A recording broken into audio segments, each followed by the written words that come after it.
Hi everybody, I'm David Rodriguez. Welcome to Leaning Left. I wasn't planning to do a video today, but just a few minutes ago, Joe Biden posted this on X.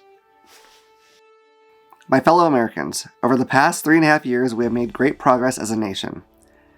Today, America has the strongest economy in the world. We've made historic investments in rebuilding our nation, in lowering prescription drug costs for seniors, and in expanding affordable health care to a record number of Americans.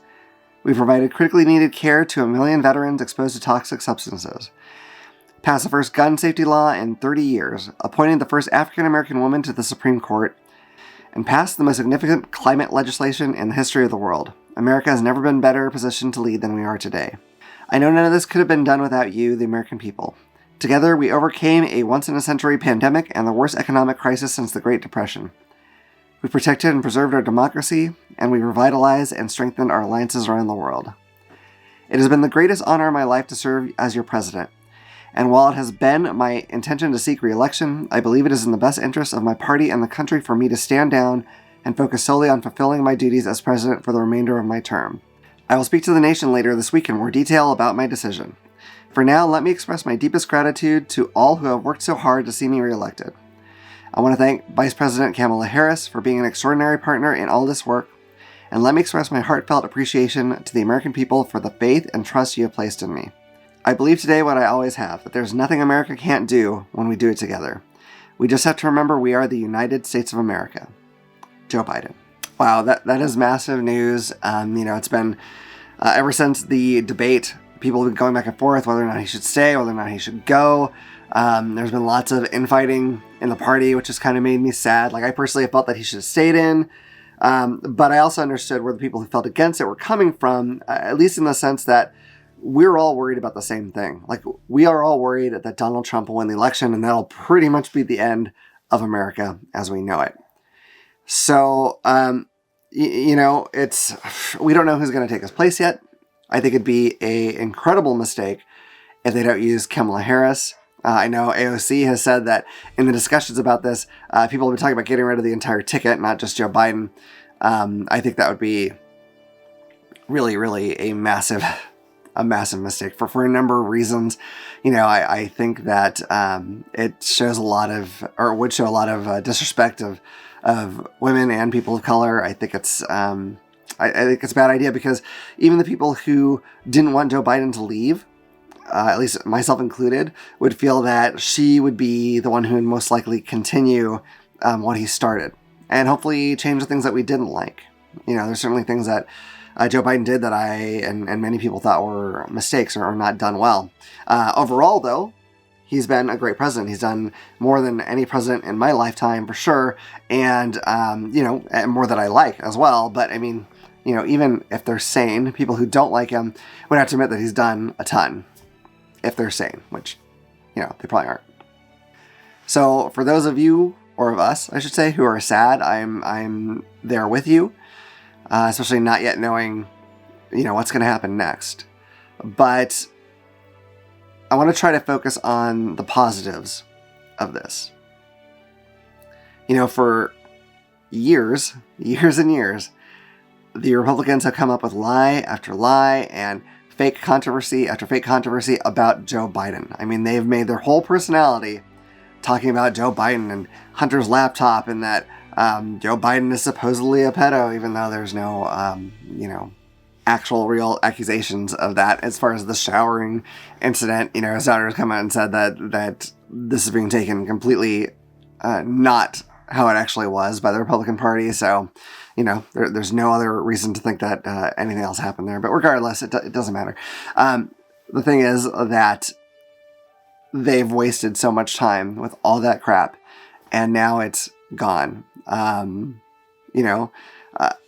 think from now on, likely, I assume, Donald Trump is going to be the old man in this race. He is old, and he is in cognitive decline. If you ever hear him speak, you can tell. He has no self-control whatsoever.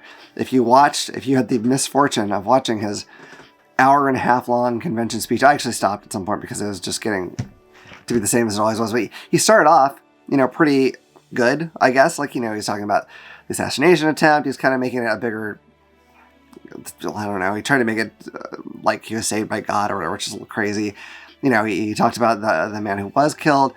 It started off okay. He said the word unity, and that's about as long as the unity message lasted. And then he just started going to the tirade. Same stuff he always says, his ridiculous grievances all over the place. He told the same old tired Hannibal Lecter joke again that he said every single speech, like, he'd love to have you for dinner. And he doesn't even have like good comedic delivery, but also that joke is like, I don't know, decades old. So, and literally he's used it every speech I've heard from him lately, like every single one. I don't know what he thinks he's doing. I think he thinks he's clever, but he's not. Anyway, he rambles and he says nonsense and he can't come up with words, so he uses sound effects. There's a lot of things he does that show actual cognitive decline. Like doctors would be like, oh gosh, you know, this guy's starting to have problems, or is deep in the way, or is deep in having problems. So, yeah, he's the old guy in the race now. So all their arguments about Biden being old now get to be reflected right back at them towards Donald Trump, which is fantastic. You know, they can complain about Joe Biden's policies or what they didn't like about it all they want, but it doesn't really matter because he's not the person running anymore. And the new person can come in with a new vision that will undoubtedly be way better than anything the Republicans have planned. So, yeah, I mean, there's positives here. You know, again, it's hard to say how exciting this is. We don't know who the new candidate's going to be. Again, I think, and there's lots of Democrats I really like, and there's probably some I would even, you know, if everything was just like, if there was no incumbent president at all, I might like better than Kamala Harris, but I think in this moment, she's the one who should take the spot.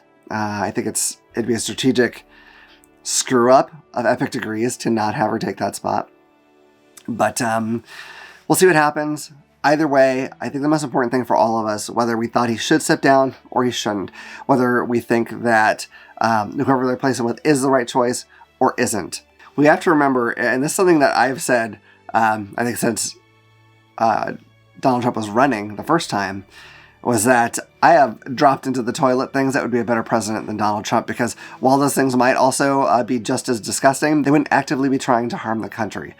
So I'm encouraging everybody, like, this is not the time to protest. Like, he shouldn't have stepped down. You shouldn't have talked him into stepping down. I'm not going to vote.